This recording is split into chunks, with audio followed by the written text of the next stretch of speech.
कृष्णा। हमारे बीच आज बलभद्र प्रभु उपस्थित है। ये हमारे लिए बहुत ही सौभाग्य की बात है कि प्रभु जी रांची से बिलोंग करते हैं। हरे कृष्णा। तो आज हमारे लिए बहुत सौभाग्य की बात है कि प्रभु जी आज हमारे बीच उपस्थित हैं। प्रभु जी भक्ति शास्त्री, भक्ति वैभव, भगवद गीता पे ऑनलाइन कोर्सेज भी करते हैं और आगरा में गुरुकुल इन्होंने अपना शुरू किया है और अमृतसर में भी गुरुकुल की सेवाएं जाते रहते हैं। तो आज हम इनकी उपस्थिति का लाभ लेंगे। तो इनका स्वागत करने के लिए 3 बार हरि बोल, हरि बोल, हरि बोल, हरि बोल। धन्यवाद।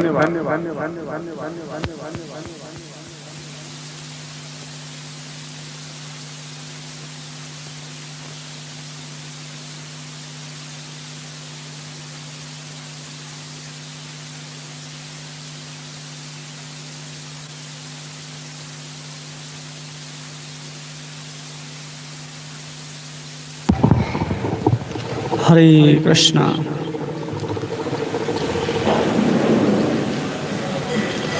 जय राधा माधव कुंज बिहारी,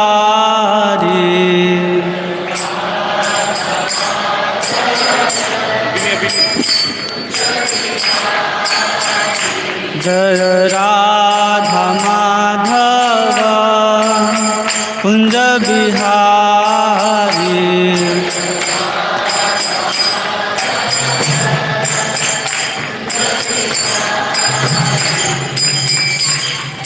गोपी जन वल्लभा गिरवर धारी,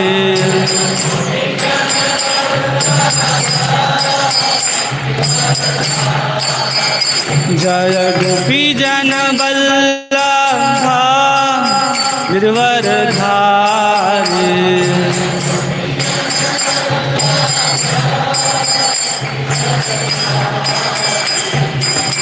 यशोदानंदन ब्रज जनरंजन,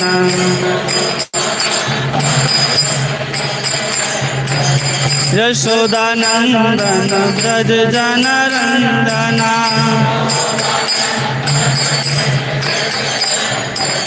यशोदानंदन ब्रज जनरंजन,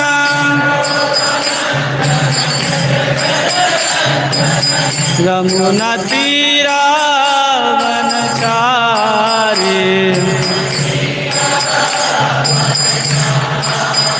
यमुना तीरा वनचारी,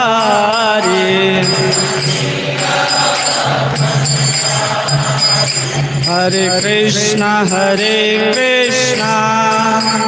कृष्णा कृष्णा हरे हरे, हरे राम राम राम हरे हरे।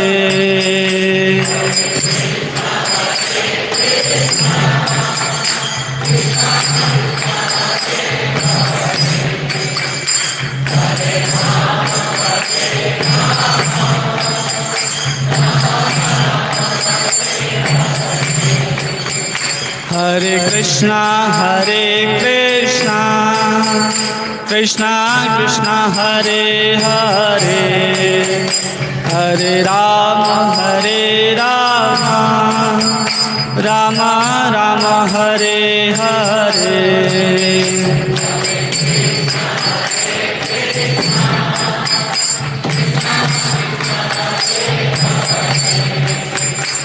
हरे राम राम राम हरे हरे, हरे कृष्णा कृष्णा कृष्णा हरे हरे, हरे राम राम राम हरे हरे।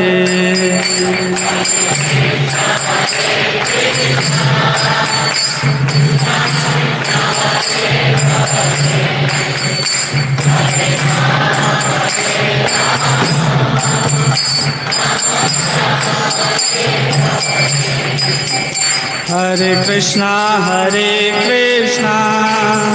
कृष्णा कृष्णा हरे हरे, हरे राम राम राम हरे हरे।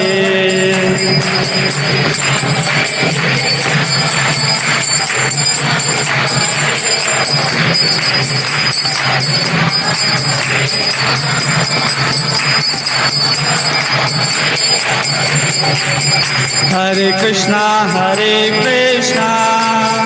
कृष्णा कृष्णा हरे हरे, हरे राम राम राम हरे हरे।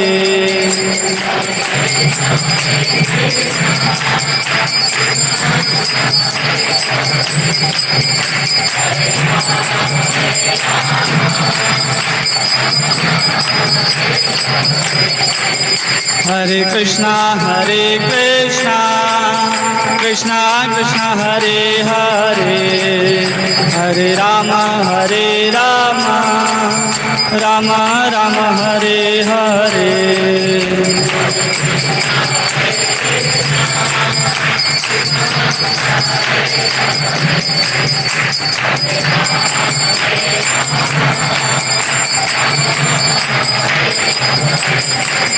हरे कृष्णा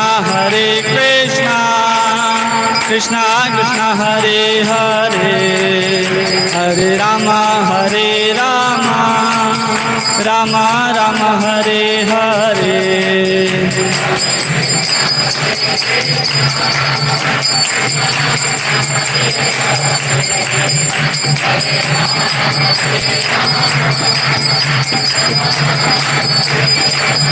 जय राधा श्याम सुंदर श्री राधे।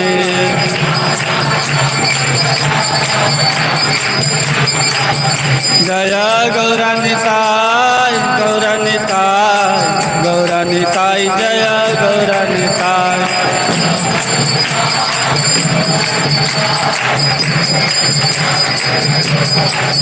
जय निमाय निताय जय निमाय निताय जय निमाय निताय।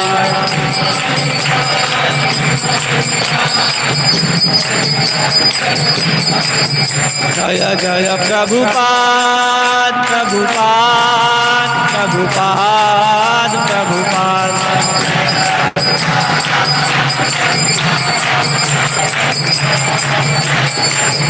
निताय गौर हरि बोल हरि बोल हरि बोल हरि बोल।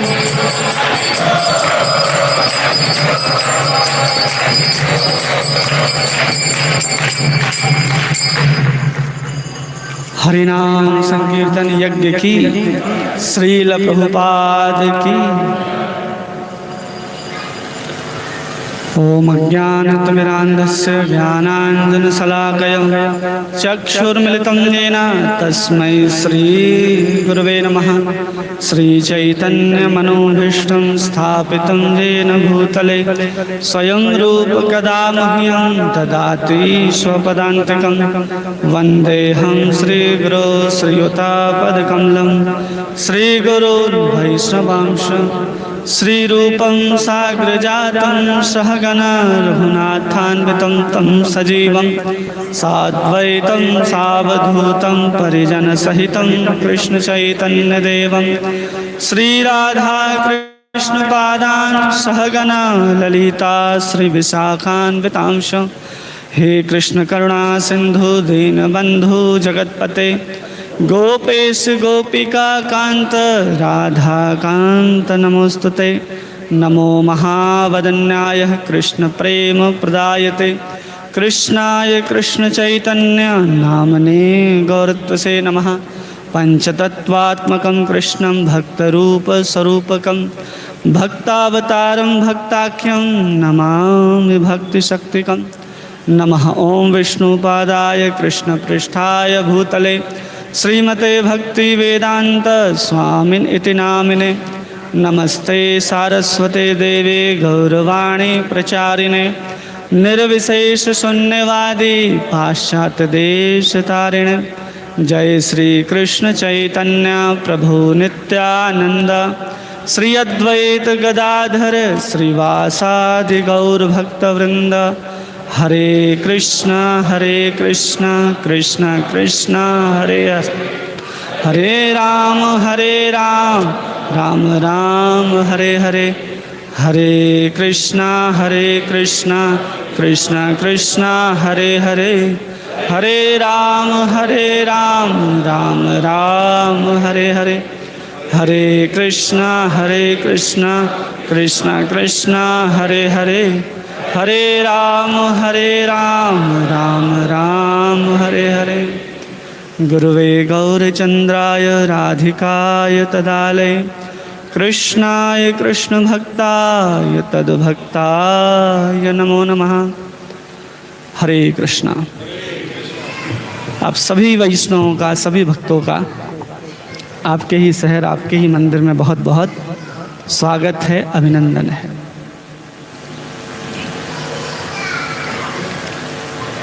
आज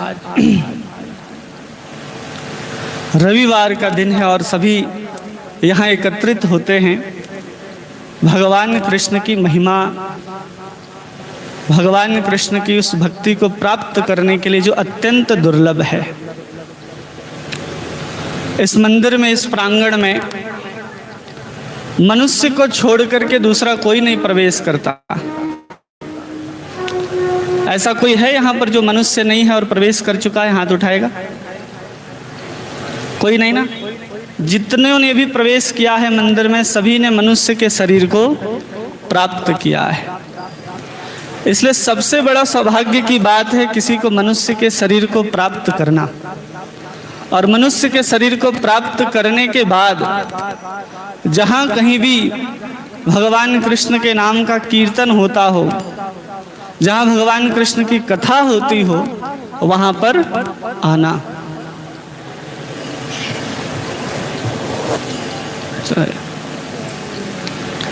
इसलिए जब हम लोगों ने मनुष्य के शरीर को प्राप्त करके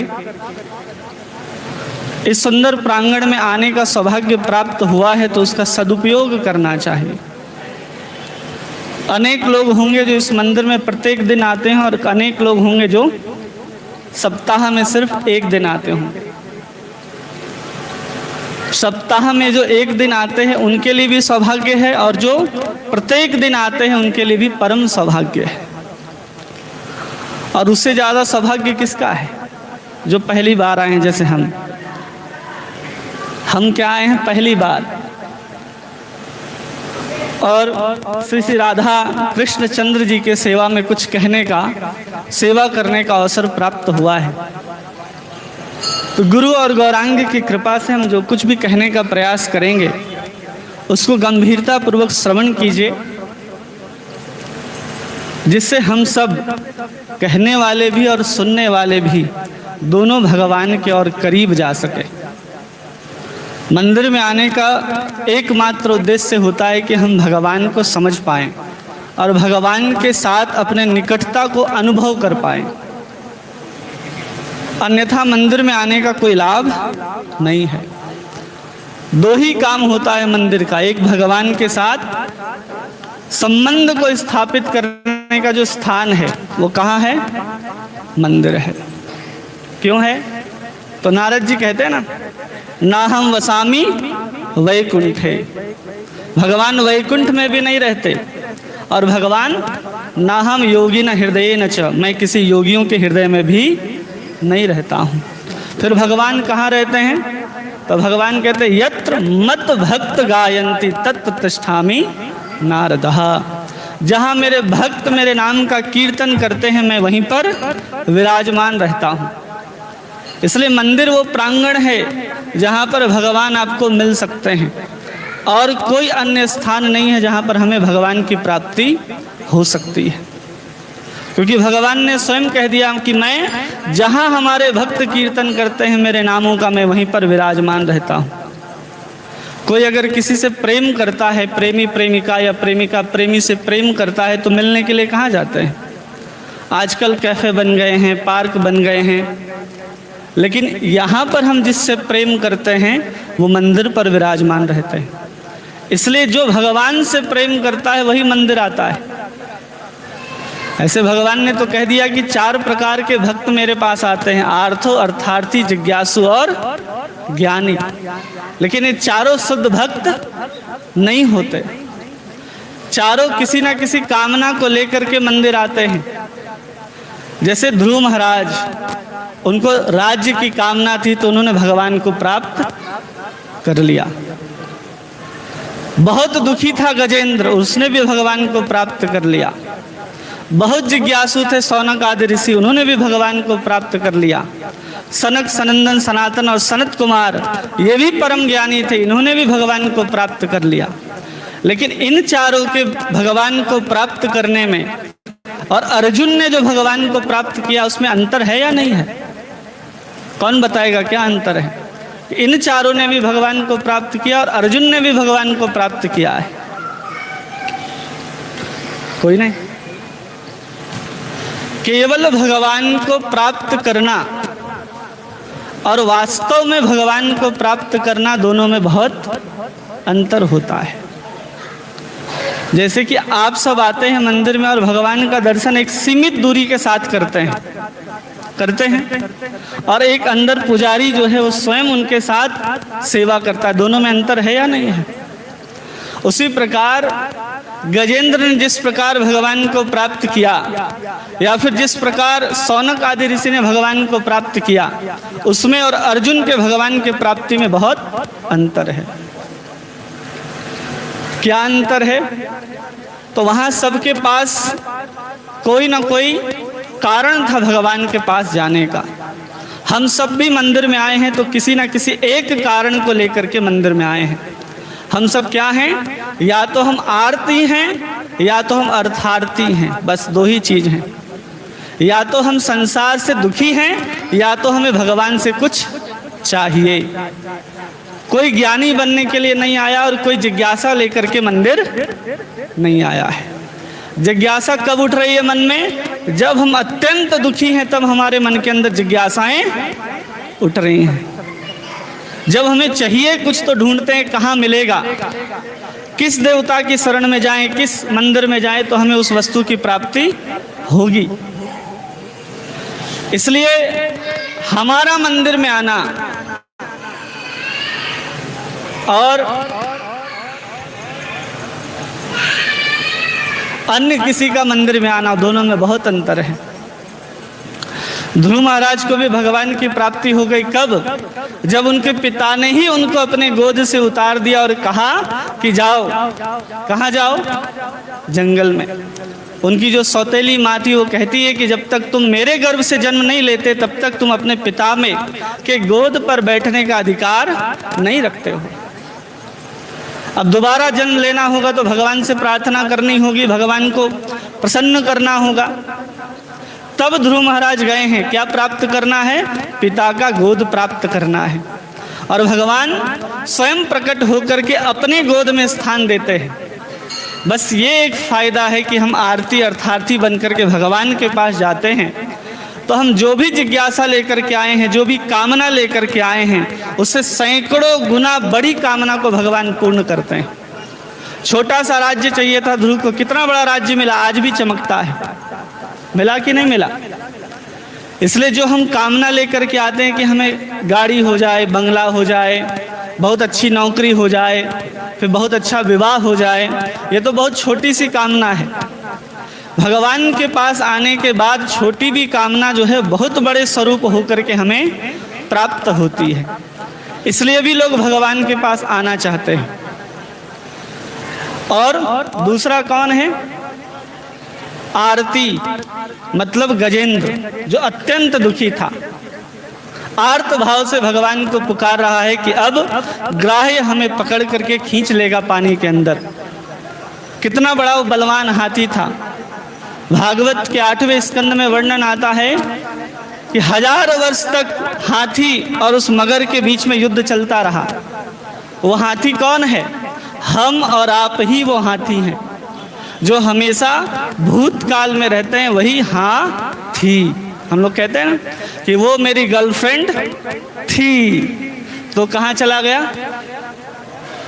पास्ट में चला गया।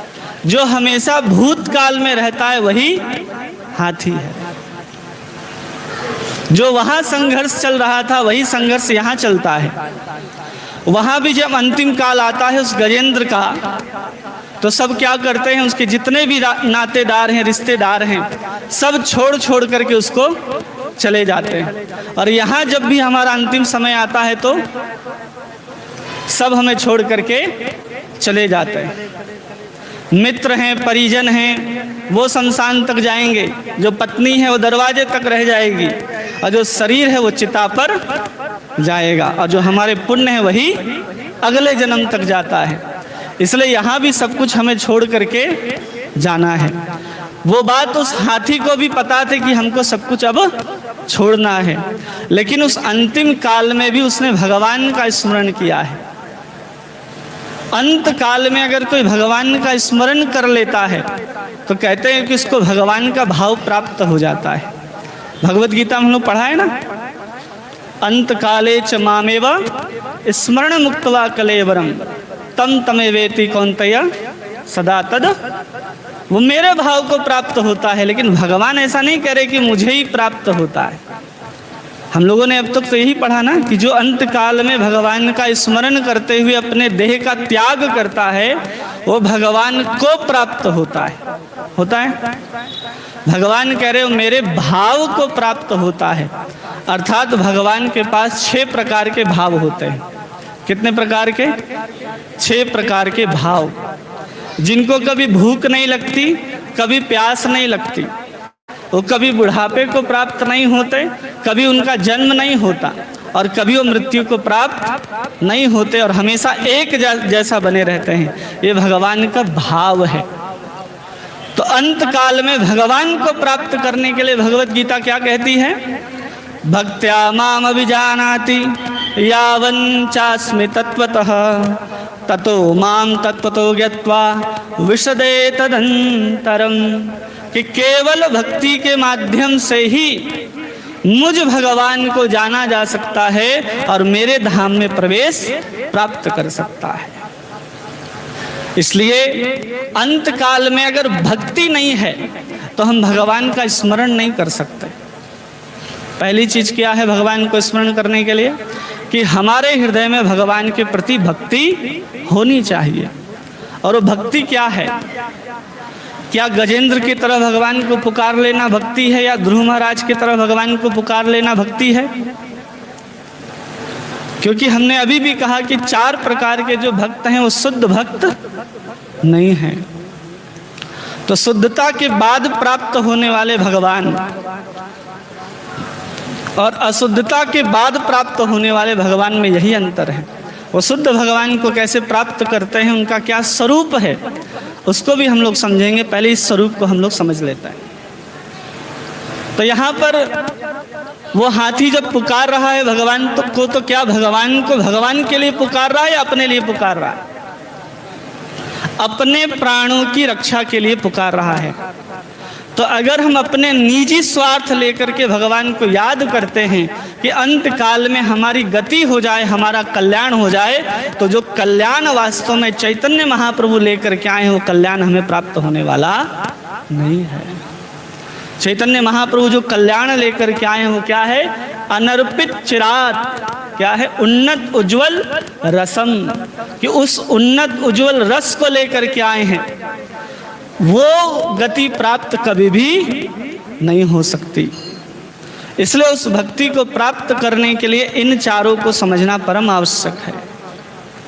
इसलिए अपने निजी स्वार्थ को जब तक हम जहाँ चप्पल उतार करके आते हैं, अगर अपने स्वार्थ को भी वहाँ नहीं उतार सकते तो भगवान मंदिर के अंदर प्राप्त होने वाले नहीं है। अन्यथा रोज मंदिर आते हैं और रोज मंदिर से जाते हैं, कुछ प्राप्त होता है? किसी को कुछ प्राप्त हुआ मंदिर से आज तक? कुछ पुस्तकें, कुछ शब्द, कुछ लोग, इसके अलावा? यहाँ पर 2 ही लोग खड़े हैं, राधा और कृष्ण, तीसरे कोई है ही नहीं मंदिर के भीतर। लेकिन फिर भी मंदिर आएंगे तो हमें अनेक प्रकार की वस्तु और अनेक प्रकार के लोग दिखाई देते हैं। इसका मतलब यही है कि हम भगवान के लिए मंदिर नहीं आते। सब कुछ देख लेते हैं, हाँ कि मिसेस वर्मा जी, शर्मा जी, गुप्ता जी सब आए हैं, लेकिन मिसेस राधा और कृष्ण जो खड़े हैं वो नहीं दिखाई देते। इसलिए मूल क्या है? जो सामने खड़े हैं वही हमारे एकमात्र मूल होने चाहिए। हृदय के भीतर भी और हृदय के चारों तरफ भी वही होने चाहिए। इसलिए ध्रुव महाराज का स्वार्थ था राज्य के प्रति और उस गजेंद्र का स्वार्थ था अपने प्राणों की रक्षा। और शौनक आदि ऋषि भागवत जैसा ग्रंथ सुनने के लिए बैठे हैं सूत गोस्वामी के सामने, जिज्ञासा करते हुए कि आप कोटि सूर्य के समान हो और आप हमें क्या सुनाओ? सुतः ख्याति कथा सारम, कि जो भागवत में कथा के रूप में सार उपलब्ध है आप हमें सुनाइए। तो शौनक आदि जो कथा को सुन रहे हैं उसमें और जो राजा परीक्षित बैठ कर के कथा सुन रहा है उसमें अंतर है या नहीं? सबने भागवत सुनी है ना? कौन सुनता है भागवत? नहीं, ग्रंथ के भीतर कौन सुनता है? एक तो शौनक आदि ऋषि 88,000 बैठ करके सुनते हैं और दूसरा परीक्षित सुनते हैं। मूल रूप से दो ही लोग भागवत के अंदर कथा सुनते हैं। अब सुखदेव गोस्वामी का जो प्रश्न है और राजा शौनक आदि ऋषि का जो प्रश्न है, दोनों में अंतर है या नहीं है? शौनक आदि ऋषि ने 6 प्रश्न पूछे हैं और राजा परीक्षित ने 2 ही प्रश्न पूछे हैं। और दोनों प्रश्न में ऐसा प्रश्न पूछा है कि एक मरणासन व्यक्ति को क्या करना चाहिए और जो प्रत्येक क्षण मृत्यु के कगार पर, मृत्यु के मुख पर जा रहे हैं उन मनुष्यों को भी क्या करना चाहिए। यही 2 प्रश्न पूछे गए हैं, उसके अलावा कोई प्रश्न नहीं पूछा गया। उसके बाद भी साक्षात सुखदेव गोस्वामी बैठ करके राजा परीक्षित को कथा सुना रहे हैं। सुखदेव गोस्वामी कथा सुनाने के लिए वहां पर नहीं आए थे, क्योंकि कहा जाता है कि कुछ क्षण ही वहां पर रुकते हैं। जब तक गोदोहन हो रहा है, जब तक गाय दूध दे रही है, तब तक वो रुकते थे, फिर वहां से चले जाते थे। 7 दिन किसी के लिए बैठ करके कथा सुनाना, इसके लिए तो सुखदेव गोस्वामी वहां पर नहीं बैठे थे। और सूत गोस्वामी का तो काम ही था कथा सुनाना, कि उनको उसके अलावा कुछ करना नहीं है, और शौनक आदि ऋषि को उसके अलावा कुछ सुनना नहीं है।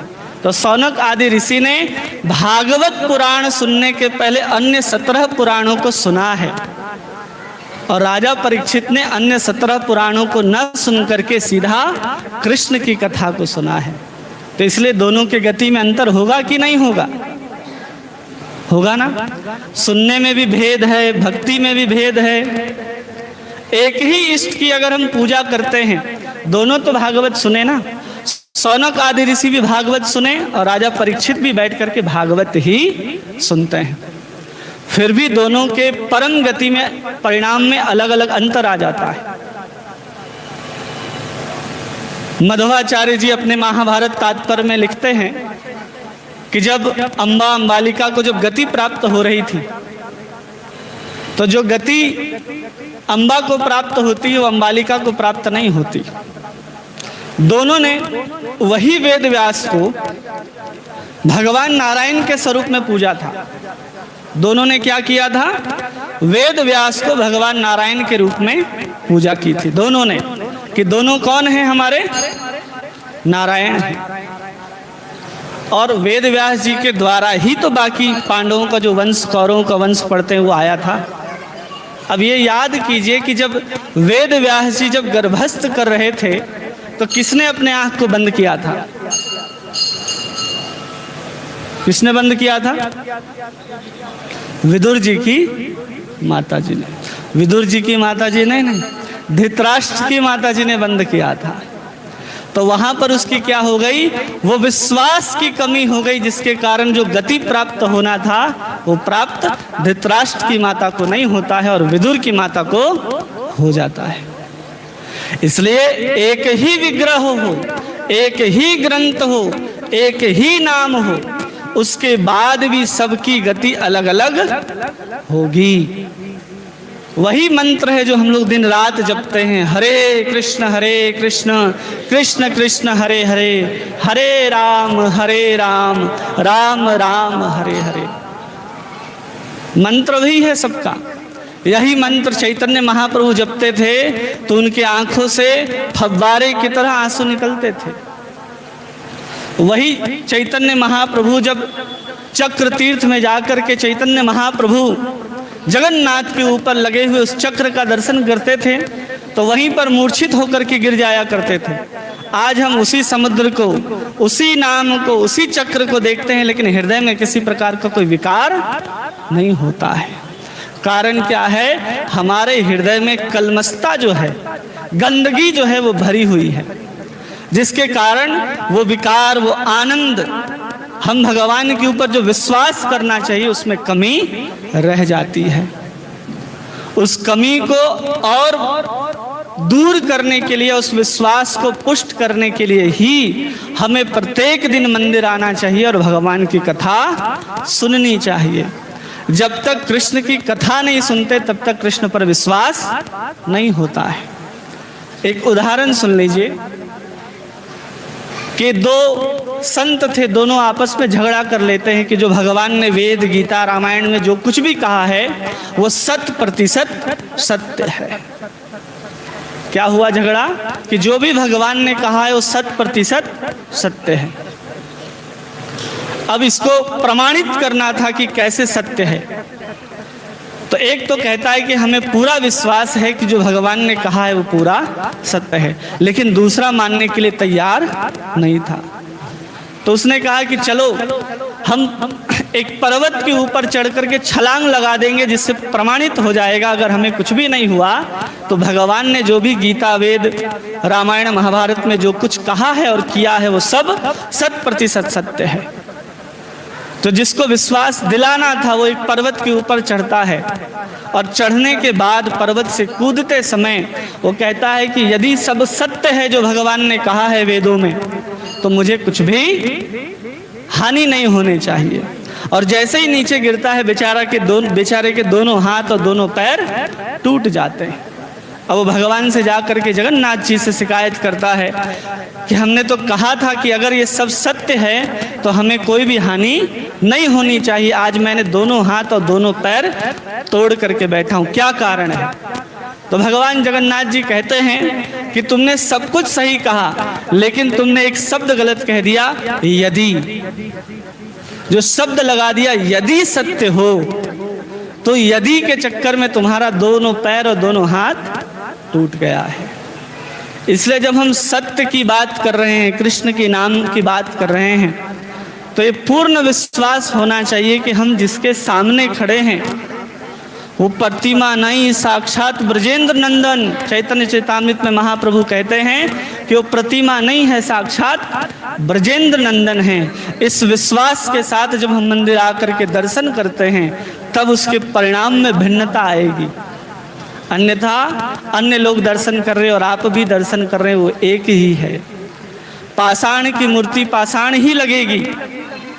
उस पाषाण में जब पूर्ण पुरुषोत्तम भगवान कृष्ण का दर्शन होने लगेगा तब भगवान से प्रीति होती है। इसलिए मंदिर आना भाव का विषय है। आज रविवार है इसलिए मंदिर जाना है, ये भार का विषय है कि आज मंदिर जाना पड़ेगा। 16 माला जप करना है, ये भार है, लेकिन हमारी जिम्मेदारी है कि हमें भगवान को याद करना है, ये भाव है। प्रसाद के रूप में पनीर बना है कि छोला बना है, उस दृष्टि से देखना वो प्रसाद का कार्य कभी भी नहीं कर सकता जब तक उसमें प्रसाद की बुद्धि नहीं होती है। जब तक प्रसाद में पदार्थ की बुद्धि है, हृदय परिवर्तन होने वाला नहीं है। चाहे आप टनों प्रसाद खा लीजिए और मिलियंस जन्म लेकर के आ जाइए मंदिर के अंदर और कहिए भगवान की प्राप्ति हो जाएगी, तो संभव नहीं है। एकमात्र बदलना क्या है? भीतर के भाव को बदलना है। इसलिए पदार्थ से उठ करके प्रसाद तक और भार से उठ करके भाव तक और सुविधा से उठ करके सामर्थ्य तक जब हम सेवा करेंगे तब भगवान की प्राप्ति हो सकती है, अन्यथा भगवान की प्राप्ति बच्चों का खेल नहीं है। इसलिए बच्चों का खेल क्या है? मोबाइल में पबजी खेलना ये सिर्फ बच्चों का खेल है, लेकिन भगवान का नाम लेना और भजन करना ये बच्चों का खेल नहीं है। तो सब लोग जो जो नाम जपते हैं सब अपने लिए ताली बजाइए कि हम बहुत अच्छा काम कर रहे हैं, कि हम भगवान का नाम ले रहे हैं। इसलिए जो नाम लेता है उससे महान व्यक्ति संसार में दूसरा कोई नहीं है। इसका मतलब ये नहीं कि कल से छाती चौड़ी करके सड़क पर घूमना प्रारंभ कर लीजिए, शर्ट के 2-3 बटन टूट जाए सामने से, इसकी कोई आवश्यकता नहीं है। इसलिए भाव को परिवर्तन करना आवश्यक है। भगवत गीता में भी हम लोग सुनते हैं कि धृतराष्ट्र ने भी भगवत गीता सुनी है, और संजय ने सुनाई है, और अर्जुन ने सुनी है, और कृष्ण ने सुनाई है। इनमें भेद है या नहीं है? सालों से बेचारा कैमरा कथा सुनता होगा, कोई परिवर्तन आया? इसमें से कितने लोग होंगे जो सालों से कथा सुन रहे होंगे, कोई परिवर्तन आया? परिवर्तन क्या लेकर के आता है, परिवर्तन कहाँ से शुरू होता है, उसको जानना बहुत आवश्यक है।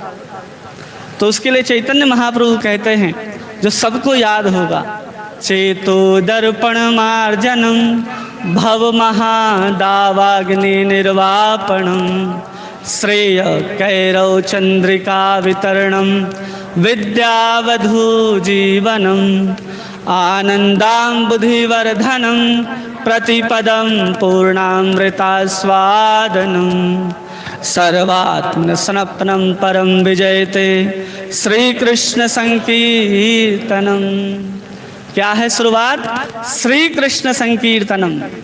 कैसे भी है, बस नाम के साथ हमें लग जाना है। ये क्या है हमारे लिए? वो परिवर्तन का विषय है। जो नाम नहीं जप सकता वो अपने जीवन में परिवर्तन नहीं ला सकता है। इसलिए उस नाम के साथ जुड़ना बहुत आवश्यक है। अब आगे चलिए, कहाँ? शौनक आदि से कथा सुन लिया, अब आगे कौन ज्ञानी है? 4 कुमार। ये 4 कुमार कौन थे?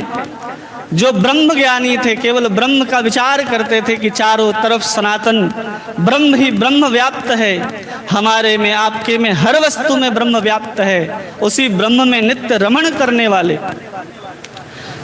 4 कुमार जब वैकुंठ के दरवाजे से गुजरते हैं, भगवान कृष्ण के चरणारविंद में अर्पित सुंदर अगरू से सुगंध से लेपित सुंदर तुलसी चढ़ा हुआ जो पत्र है, उसका सुगंध उनके नासिका में प्रवेश करता है, और नारायण नारायण करते हुए वैकुंठ के दरवाजे में प्रवेश कर जाते हैं।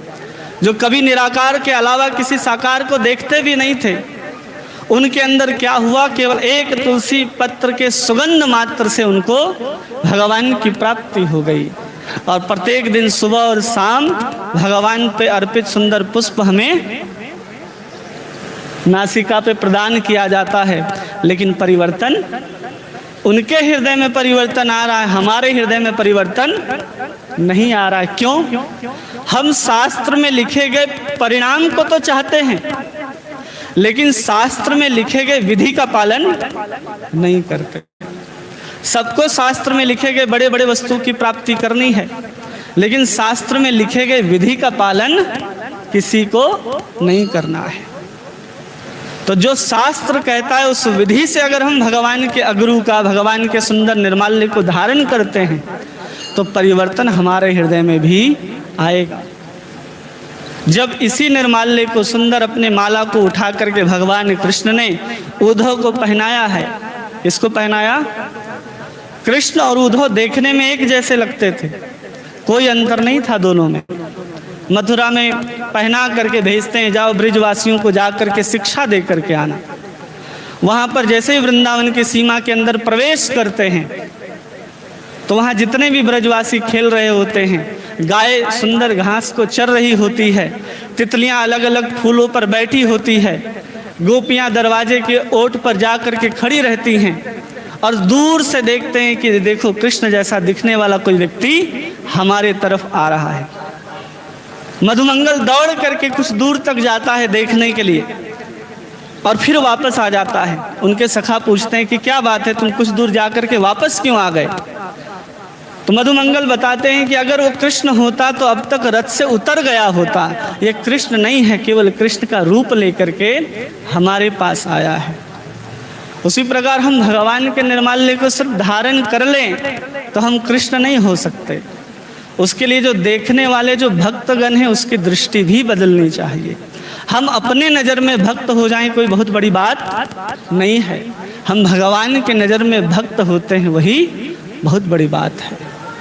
इसलिए वह मधुमंगल उद्धव को भी कृष्ण के रूप में नहीं देखता है, उसके सम्मान में उसके आदर में जाकर के खड़ा नहीं होता है, क्योंकि पता चल जाता है कि हमारे कृष्ण होते तो अब तक सब कूद गए होते, कहीं गाय को गले मिल रहे होते, कहीं वृक्ष को लिपट रहे होते, हाँ राधे, हाँ राधिके, हाँ मधुमंगल, हाँ स्तोत्र कृष्ण कह करके कूद रहे होते, ब्रिज में लौट रहे होते।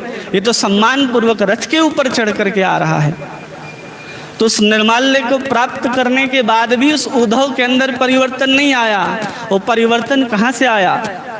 जब वो प्रार्थना करता है कि हमें ब्रज का कोई तृण बना दो, कोई गुल्म बना दो, कोई औषधि बना दो, तब हमें अगर राधा रानी उस वीथियों से होकर के गुजरेगी, उसकी नीवी से चलने वाली सुंदर हवा, सुंदर पवन के झोंके उस घास के उस ब्लेड को, उस तिनके को जब छुएगी, तब जाकर के हमारा कल्याण होगा, अन्यथा कल्याण नहीं होगा।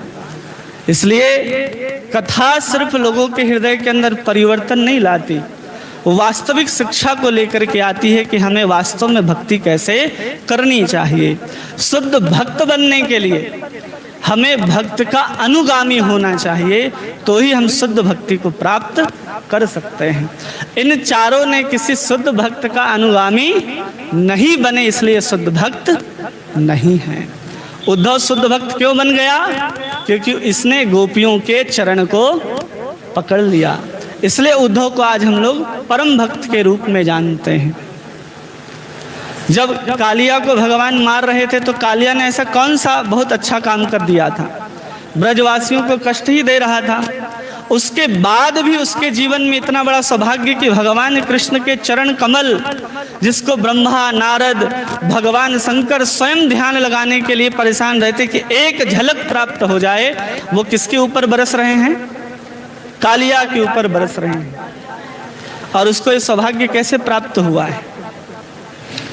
उनके नाग पत्नियां जो भगवान के भक्त हैं, उनके कारण, उनके प्रार्थना के कारण ही उन्हें यह सौभाग्य प्राप्त होता है। इसलिए जीवन में कोई भगवान के पास सीधा जाकर के भगवान को प्राप्त भी कर ले, लेकिन अर्जुन जैसा भक्त जैसे भगवान को प्राप्त किया है वैसा सौभाग्य प्राप्त नहीं कर सकता। अब ध्रुव कहेंगे कि ऐसा करो कि सब छोड़ करके आओ, ये दोनों हाथ अंदर लो, कल से रथ चलाना है। आएंगे भगवान?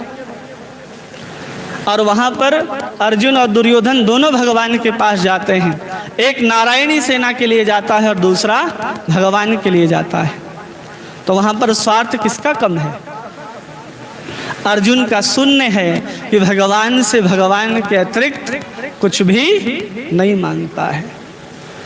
प्रेम वही हो सकता है जहाँ पर स्वार्थ नहीं है। जहाँ स्वार्थ है वहाँ पर प्रेम नहीं हो सकता है। इसलिए आप जिस संसार में प्रेम को ढूंढ रहे हैं वहाँ पर प्रेम है ही नहीं, वहाँ केवल और केवल स्वार्थ है। और अर्जुन के साथ भगवान का कोई स्वार्थ नहीं था। अगर स्वार्थ होता तो कहता कि आपकी 11 अक्षौणी जो सेना है, नारायणी सेना, वो हमें चाहिए। उसने मना कर दिया कि अगर आप निहत्थे भी आना चाहते हो, बिना युद्ध किए ही आना चाहते हो, तो भी आप हमारे पास आ सकते हो। तो भगवान ने ही कहा कि चलो तुम्हारे पास आएंगे तो करेंगे क्या? तो अर्जुन ने कहा कि आप हमारे रथ के रथवान बन जाना। भगवान अर्जुन के ड्राइवर बनने के लिए भी तैयार हो गए, लेकिन अन्य किसी के भगवान ने कोई काम नहीं किया है। अब इससे आगे चलिए, अर्जुन से आगे चलिए, क्योंकि अर्जुन को गर्व हो गया था जब उसने देखा कि भगवान कृष्ण हमारे रथ को हाँक रहे हैं और इतना बड़ा महाभारत का युद्ध हमने जीता है, तो उसको भी अहंकार आया था। अब उसके आगे द्रौपदी के पास चलते हैं।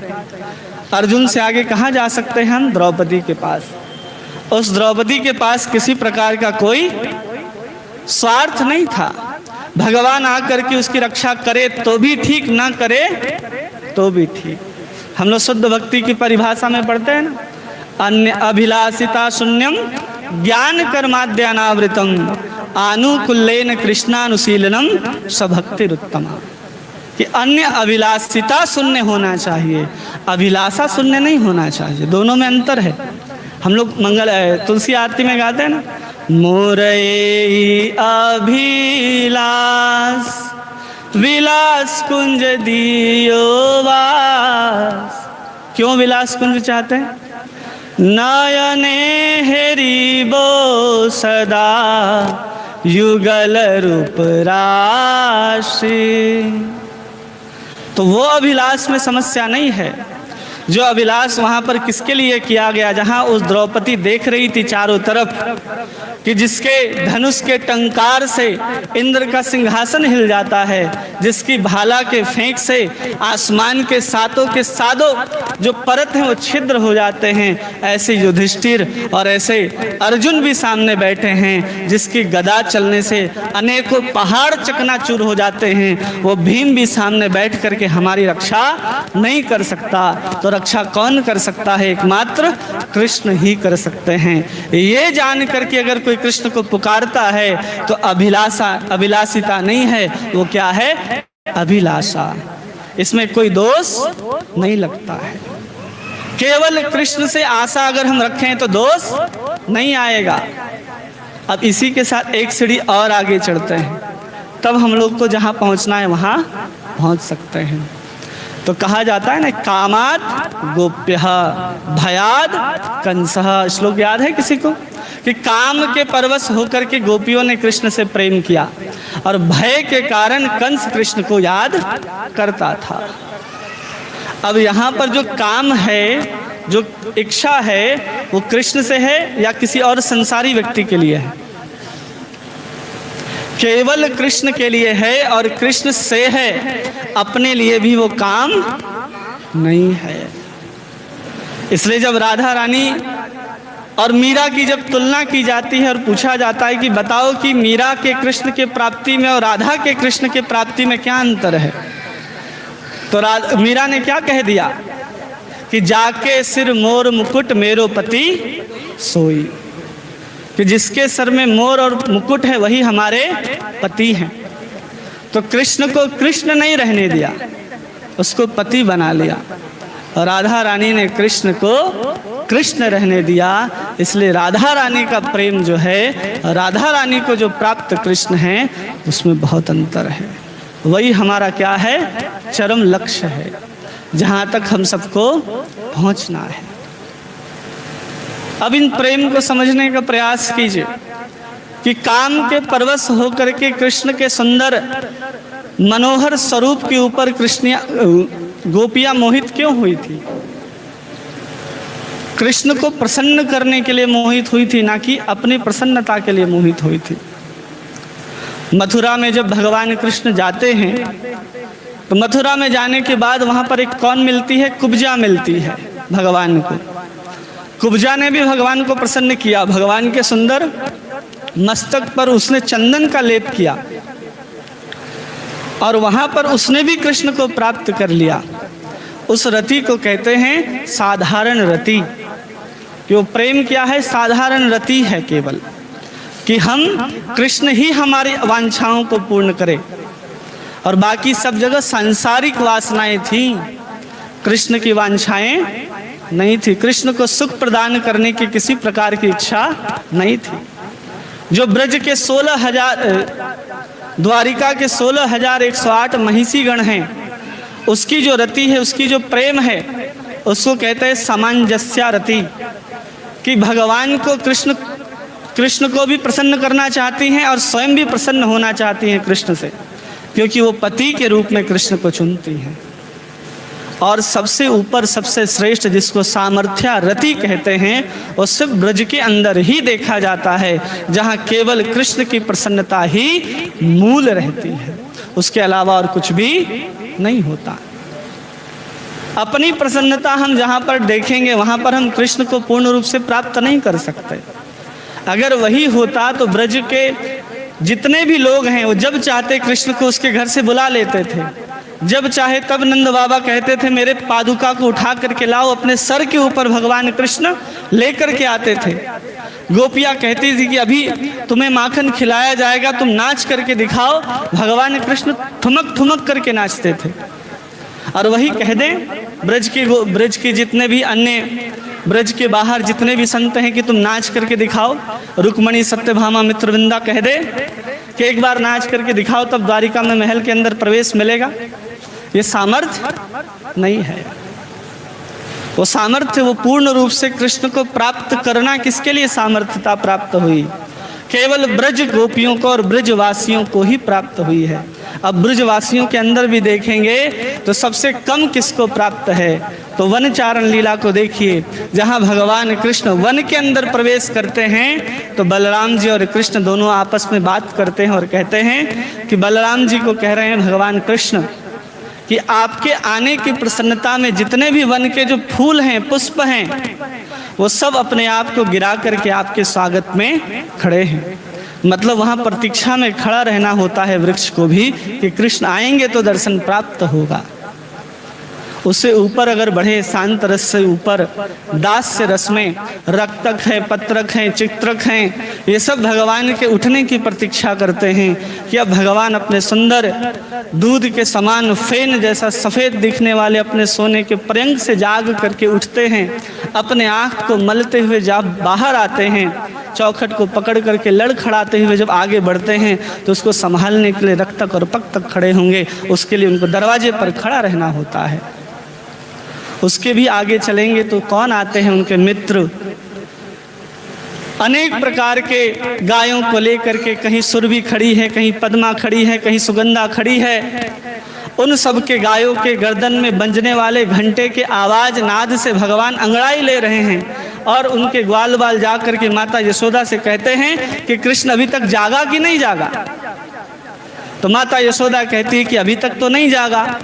उनके सखा दौड़ करके उसके कमरे में प्रवेश करते हैं, उसके छाती पर बैठ जाते हैं, उठता है कि नहीं उठता है? समय हो गया है गौचारण का, अब चलना पड़ेगा। तो ये अधिकार किसको प्राप्त हुआ? उससे ज़्यादा सखाओं को प्राप्त हुआ है और उससे ज़्यादा माता यशोदा को प्राप्त हो रहा है, जो अपने स्तन का पान करा रही है लेकिन उसी समय उतार करके छोड़ देती है। गुस्से के कारण भगवान समस्त मटकियों को फोड़ देते हैं, भगवान को बांध भी देती है माता यशोदा। ये अधिकार किसको प्राप्त है? माता यशोदा को प्राप्त है। तो सबके प्राप्ति में अलग अलग तारतम्य है कि नहीं है? सबके प्राप्ति में अलग अलग अंतर है।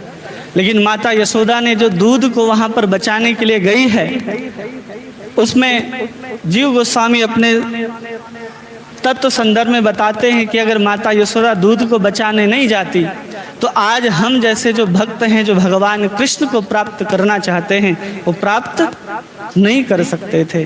भगवान से ज़्यादा जरूरी है भगवान के लिए जो सेवा में प्रयुक्त होने वाली वस्तु है उसकी रक्षा करना। इसलिए माता यशोदा ने उसको बचाया है। जैसे भक्ति सिद्धांत सरस्वती ठाकुर चिंता नहीं करते थे कि कुछ भी हो जाए जाने दो, लेकिन एक बार जब वो भोग लगाने के लिए जब बैठे थे भगवान को और उसी समय एक कौवा उठा करके ले करके चला जाता है उस भोग को, तो सब छोड़ करके डंडा लेकर के भक्ति सिद्धांत सरस्वती ठाकुर व्यास गादी से उठ करके गए थे। क्यों? उसकी रक्षा करने के लिए, क्योंकि वो कृष्ण को अर्पण करना है।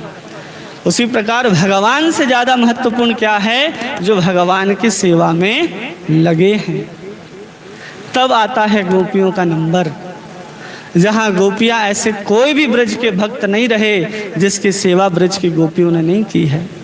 मधुमंगल ब्राह्मण हैं, उनके भय से भले ही उनकी रक्षा करते हैं, उनकी सेवा करती हैं गोपियाँ, लेकिन करते जरूर हैं कि कहीं इस ब्राह्मण का श्राप हमें प्राप्त न हो जाए जिससे हम कृष्ण से दूर हो जाएं। एक एक वस्तु की रक्षा करते हैं। पूरे वृंदावन को सजाने का काम कौन करता है? 3 लोग सजाता है ब्रज को। एक गोपियां हैं, दूसरा गाय हैं और तीसरी वृंदा महारानी, तुलसी महारानी।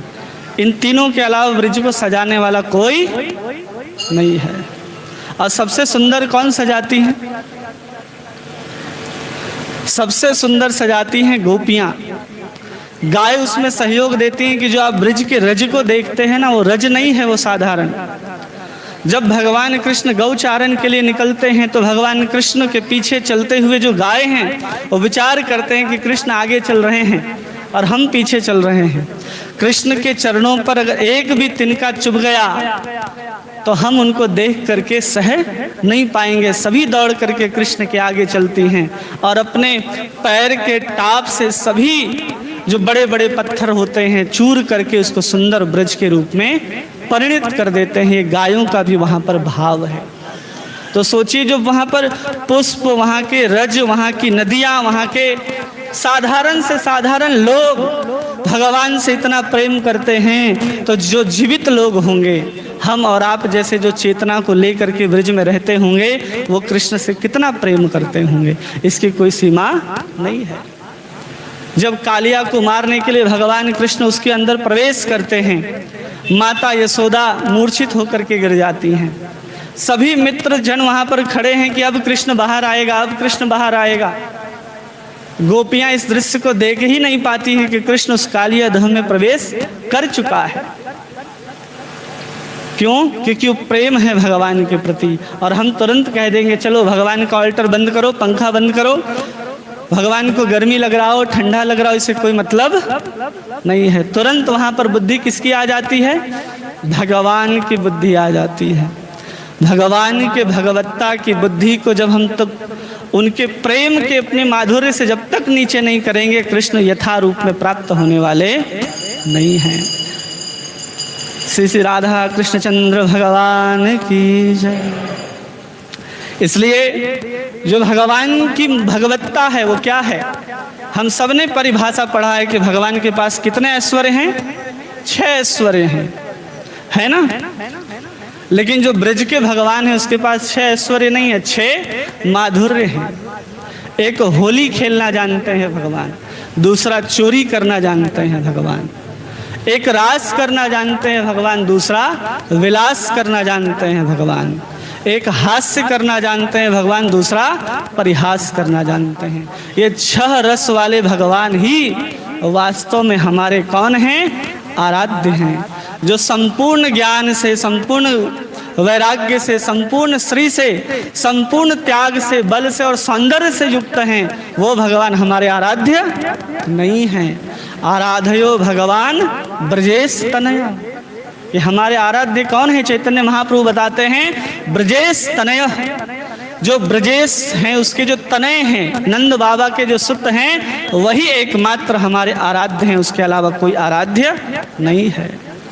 इसलिए विश्वनाथ चक्रवर्ती ठाकुर कहते हैं और कृष्णदास कविराज गोस्वामी भी कहते हैं कि माधुर्य भगवत्ता रसार, केवल और केवल माधुर्य ही भगवान का सार है और दूसरा कोई सार नहीं है। जहाँ आनंद नहीं आएगा, आप उस वस्तु को प्राप्त करके क्या करेंगे? माधुर्य में ही वो आनंद है। उसी को चैतन्य महाप्रभु कहते अनर्पित चरिम चिरात, कि जो कभी नहीं दिया गया, क्या? उन्नत उज्ज्वल रसाम भक्ति श्रियम, कि उस उन्नत उज्ज्वल रस को प्रदान करने के लिए ही चैतन्य महाप्रभु आए हैं। और उस तत्व को प्राप्त करने के लिए हमें गोपियों के पीछे पीछे चलना पड़ेगा। इसलिए नारद भक्ति सूत्र में कहा जाता है कि प्रेम क्या है, तो कह देते अनिवर्चनीय प्रेम स्वरूपम, कि प्रेम के स्वरूप को कोई नहीं वर्णन कर सकता। तो प्रेम स्वरूप है कैसा? प्रेम दिखाई कैसा देगा? प्रेम करने वाले कैसे होंगे? तो नारद भक्ति सूत्र कहता है यथा ब्रज गोपिका नाम, जैसे गोपियां हैं वो चलते हुए फिरते हुए क्या हैं? प्रेम के स्वरूप ही हैं। अगर कृष्ण को वैसे प्राप्त करना है तो हमें ब्रज के गोपियों के शरण ग्रहण करनी होगी, तो ही हम कृष्ण को कृष्ण जैसा प्राप्त कर सकते हैं। तब हम कह सकते हैं कि तुम्हें छछिया बर छाछ चाहिए तो नाच करके दिखाना पड़ेगा, अन्यथा तुम्हारा हमारा कोई मेल नहीं है। इसलिए जब कहीं एक बार गोपी चल करके जा रही है और भगवान कृष्ण वहाँ पर कदम के डाल पर झूला झूल रहे हैं और सुंदर गोबर की जो टोकरी होती है भरी हुई, बहुत भारी होती है, गोपी कहती है कि अगर तुम उठा करके हमारे सर पर रख दोगे तो एक लोंदा मतलब एक मुट्ठी जो है माखन दिया जाएगा। तो भगवान झूला से उतरते हैं और उसके टोकरी को पकड़ करके सहायता करते हैं, किसके लिए? कि वो अपने सर पर रख ले। तो ऐसे अनेक बार गोपियाँ आती है और कहती अब आएंगे तो देंगे, अब आएंगे तो देंगे। तो भगवान कृष्ण पूछते पता कैसे चलेगा तुम कितने बार आई और कितने बार गई? सबके यहाँ तक घूंघट होते हैं, पेट तक तो घूंघट करके आती हो, दिखाई तो देती नहीं हो। तो वो क्या करती है गोपी, एक गोबर का टीका उठा करके भगवान कृष्ण के गाल में लगा देती है कि जब जब आएंगे एक एक टीका हम लगाते चले जाएंगे, उसको गिन करके बताएंगे तो उतना ही टुकड़ा तुम्हें माखन का दिया जाएगा। तो ऐसे ही अनेक बार भगवान उसकी सहायता करते और अंत में थोड़ा सा माखन लेकर के आती है और कहती है तुमने तो एक ही बार मदद की थी। भगवान कृष्ण गुस्सा से पूरे के पूरे एक एक टीका को पोंछ लेते हैं अपने मुख के ऊपर। पूरा भगवान का श्याम सुंदर मुख जो है वो हरा हरा हो जाता है। अब कहते गिन करके बताओ कितना है। जो मटकी लेकर के जा रही हो पूरा का पूरा मटकी अब हमें यहाँ पर देना पड़ेगा। और भगवान वो पूरा का पूरा मटकी खींच करके फोड़ देते हैं और खुद उसके ऊपर चढ़ते हैं और फिर उस प्रसाद को ग्रहण करते हैं। तो ये आनंद जो है वो ब्रज के अंदर ही प्राप्त हो सकता है, अन्यथा जो आनंद की हम लोग चर्चा कर रहे हैं ये ऐसे ही चर्चा का विषय बन करके रह जाएगा। जब तक इस चर्चा को सुन करके भगवान कृष्ण को हृदय में बिठा करके उसकी अर्चा करना प्रारंभ नहीं करते तब तक इसका कोई लाभ नहीं है। और उसी के आगे अगर हम गोपियों के प्रेम को देख रहे हैं तो वही गोपियाँ क्या कहती हैं गोपी गीत में, चल सियत ब्रजान चारयन पशु नलिन सुंदरम नाथ ते पदम शील तृणांकुरै शील दीतिना कलिलता मना कांत गच्छति। हे कृष्ण, जिस कमल के समान कोमल चरण कमल को लेकर के तुम ब्रज के इस कंटीली वीथियों पर जंगलों के अंदर गमन कर रहे हो, जिसको हम अपने हृदय में स्तन के ऊपर रखने पर भी संकोच करते हैं, उसके अंदर एक भी अगर कोई तृण चुभ गया तो मत पूछो कि हमारे हृदय की क्या दशा होगी। तो वहाँ किसके लिए पूछा जा रहा है? कृष्ण के लिए पूछा जा रहा है, न कि अपने लिए। हमारा बच्चा भी कहीं दूर चला जाए तो कहते हैं मेरे लिए वापस आ जाओ। क्या कहते हैं वो लोग? मेरे लिए वापस आ जाओ, उसके लिए नहीं। तो सोचिए वहाँ पर गोपियों का प्रेम उस कृष्ण के लिए कितना है कि कृष्ण के लिए ही कृष्ण को पुकारा जा रहा है। और हम आज तक कृष्ण के लिए कृष्ण को कभी नहीं पुकारते। और उसके आगे चलते हैं राधा रानी के पास, जो समस्त रूप से चारों तरफ लगभग 10 करोड़ गोपियों के साथ घिरी हुई रहती हैं, जिनके नेत्र हमेशा सजल रहते हैं। नेत्र इतने सजल रहते हैं कि उनके हृदय में लगा हुआ कुमकुम धुल करके चरणों पर गिर जाता है। ये स्वरूप है राधा रानी का। राधा रानी की इस दशा को देख करके वृंदावन के जो पक्षियां हैं, जो मोर हैं, जो तोते हैं, वो कदम की डाली के ऊपर बैठे हुए रहते हैं। और राधा रानी की इस दशा को देख करके अपने आँख से इतने आंसू को गिराते हैं, इतने आंसू को गिराते हैं कि उस कदम के नीचे सुंदर सा तालाब बन जाता है। और राधा रानी के विरह में चलता हुआ जो झोंका जब उन पक्षियों को प्राप्त होता है तो मूर्छित होकर के वही डाली में बैठे हुए पशु और पक्षी उसी अपने ही प्रेम अश्रु रूपी सरोवर में कूद करके अपने प्राणों को त्याग करने का निश्चय कर लेते हैं कि राधा और कृष्ण को हम अलग नहीं देख सकते। इतना प्रेम केवल और केवल राधा रानी के भीतर है कि उसके आसपास रहने वाले जो जीव हैं उनको भी कृष्ण के विरह का अनुभव होता है। साधारण से साधारण पत्थर भी पिघल जाते हैं कृष्ण के उस विरह को देख करके। और वही राधा रानी एक बार खेल खेल रही थी ललिता और विशाखा को लेकर के, जहाँ भगवान कृष्ण के साथ एक कंपटीशन होता है कि कौन कितना अच्छा अपने मोर को नचा सकता है। भगवान कृष्ण ने भी एक मोर को ले आए और भगवान राधा रानी ने भी एक मोर को ले आए। अब दोनों ने अपने अपने मोर को घर में रख करके ट्रेनिंग दिया। भगवान कृष्ण सुंदर अपने पैर पर नुपुर बांधते थे, बांसुरी लेते थे। राधा रानी सुंदर नुपुर बांधती थी, वीणा हाथ पर पकड़ती थी और उस मोर को नाचना सिखाती थी। अब उस कंपटीशन का उस फाइनल डे आ गया जिस दिन इसका परीक्षा देना है। ललिता सखी को बना दिया गया एग्जामिनर कि तुम्हें बताना है कि किसका मोर अच्छा नाचता है। अब वहाँ पर देखा गया कि राधा रानी का भी मोर अच्छा नाच रहा और कृष्ण का भी मोर अच्छा नाच रहा है। लेकिन राधा रानी तो राधा रानी ठहरी, उन्होंने जैसे मोर को सिखाया था वैसे कृष्ण का मोर नहीं नाच पाया। और ललिता सखी बता देती हैं कि राधा रानी जीत जाती हैं। इस बात को जैसे ही भगवान कृष्ण सुनते हैं कि आज तो राधा रानी जीत गई, उनके चेहरे पर थोड़ा सा मलान आ जाता है। उस मलान को देख करके राधा रानी के आंख से अश्रु की धारा गिरती है और तुरंत जा कर के गले लग जाती है कि तुम कभी नहीं हार सकते, वो तुम्हारा ही मोर है जो जीता है, क्योंकि नाचना तो तुमने ही सिखाया है और किसी ने नाचना नहीं सिखाया। भगवान कृष्ण पूछते कब नाचना सिखाया, तो राधा रानी कहती जब कालिया के ऊपर नाच रहे थे उस दिन सीख लिया हमने कि तुम नचाते कैसे हो। तो इस प्रकार से झूठ बोल करके भी प्रसन्न करना है, लेकिन कृष्ण को प्रसन्न करना है। वास्तव में कृष्ण ने ही नाचना सीखा था राधा रानी को देख करके। जो भागवत में नहीं, गोपाल चंपू में लीला आती है जहाँ पर राधा रानी अपने सखियों के साथ नृत्य कर रही है और वहाँ कृष्ण को प्रवेश नहीं दिया जाता कि कैसे नाचा जाता है, नृत्य कैसे किया जाता है। तो छिप करके देख रहे थे। अब देखते देखते सीख गए कि चलो अब एक दिन आएगा कि हम भी नृत्य करके दिखाएंगे। तो अवसर को ढूंढ रहे थे, तो उसके लिए अवसर के रूप में वो कालिया प्राप्त हो गया जिसके ऊपर भगवान ने नाच करके दिखाया कि देखो तुमसे सीखा हुआ नाच कितना सुंदर हो सकता है। तुम साधारण रज के ऊपर नाचती हो और हम नाग के फन के ऊपर नाचना जानते हैं।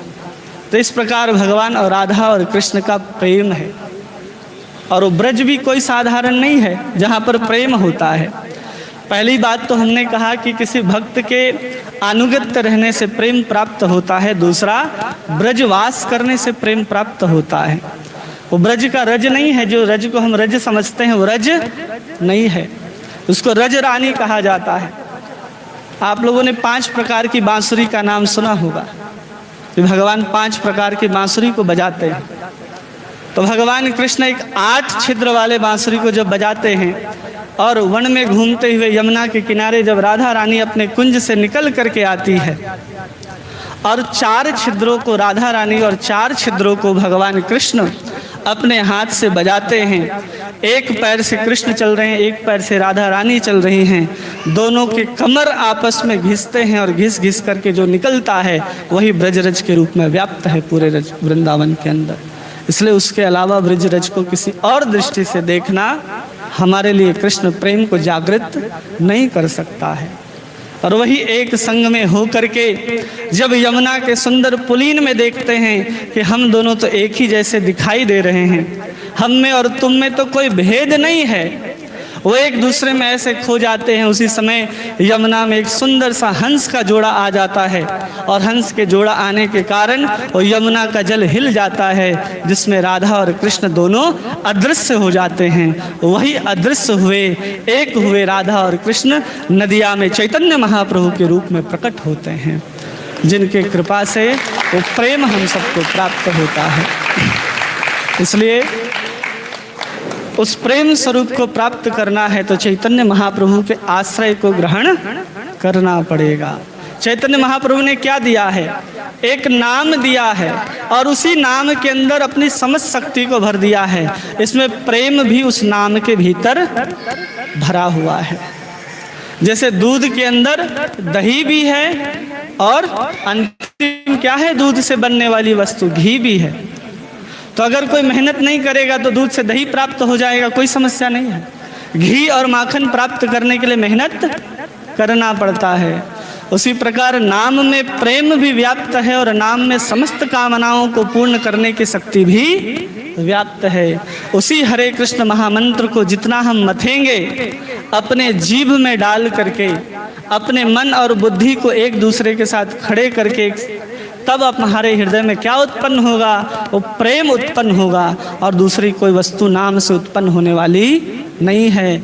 इसलिए केवल हरेर नाम हरेर नामेव केवलम कलौ नास्तेव नास्तेव नास्तेव गतिरन्यथा। तो केवल इस नाम के द्वारा ही उस परम प्रेम को प्राप्त किया जा सकता है। वही समस्त हमारे 32 आचार्य, हमारे परंपरा में कितने आचार्य हैं? 32। भगवत गीता के जब श्लोक शुरू होता है तो उसमें 32 आचार्यों का नाम है। कहाँ से? ब्रह्मा जी से लेकर के श्रील प्रभुपाद तक इन 32 आचार्यों ने क्या दिया है हमें? केवल और केवल नाम ही दिया है। भागवत जैसा ग्रंथ और प्रभुपाद ने इतना सुंदर मंदिर और इस मंदिर के अंदर इतने सारे भक्तों को दिया है। किस लिए? उस कृष्ण प्रेम को जागृत करने के लिए। अगर हम वो जागृत कर लेते हैं तो ये हमारी सफलता है और भगवान की और भक्तों की कृपा है। उस कृपा की याचना हम सबको हमेशा करनी चाहिए। चाहे कृष्ण शिक्षा को पूरा करें अथवा न करें, फिर भी हम कृष्ण के वैसे ही आराधना और नाम जप करते रहेंगे। उसी को चैतन्य महाप्रभु अपने अंतिम शिक्षा में कहते हैं, आश्लस्य वापादृतं पिनष्टो मां आदर्शनां मर्महतां करोतु वा यथा तथा वा विदधातु लंपटो मत् प्राणनाथस्तु सेवना परः। मत प्राणनाथ अस्तु, आप वैसे ही मेरे प्राणनाथ बने रहेंगे।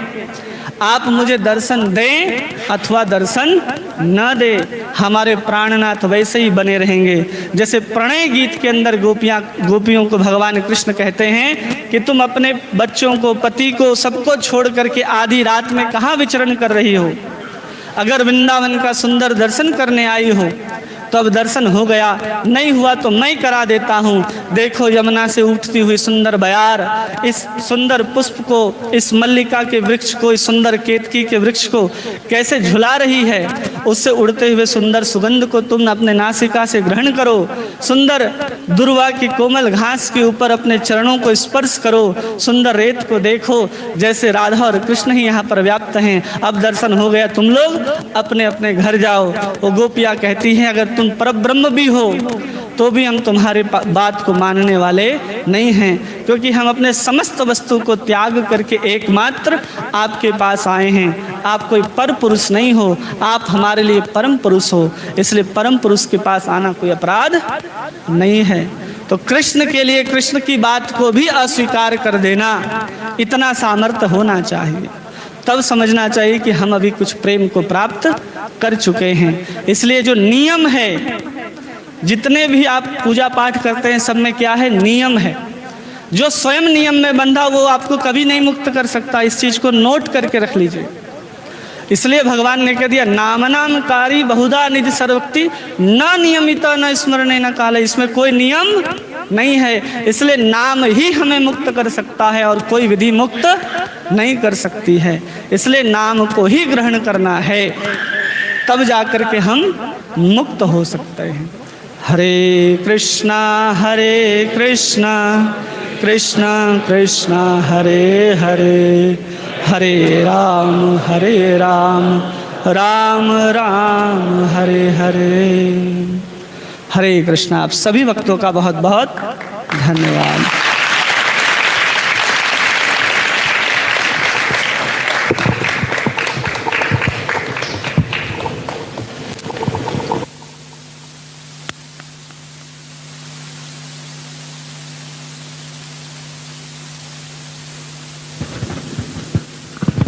हरे कृष्णा। धन्यवाद प्रभु जी। हरि कथा श्रवण करवाने का, ब्रज से लेके आपने चैतन्य लीला तक आपने पूरा रसास्वादन करवाया। बहुत बहुत धन्यवाद। प्रभु जी का धन्यवाद करने के लिए हरे कृष्ण महामंत्र का उच्चारण करें। हरे कृष्णा कृष्णा कृष्णा हरे हरे, हरे राम राम राम हरे हरे। धन्यवाद।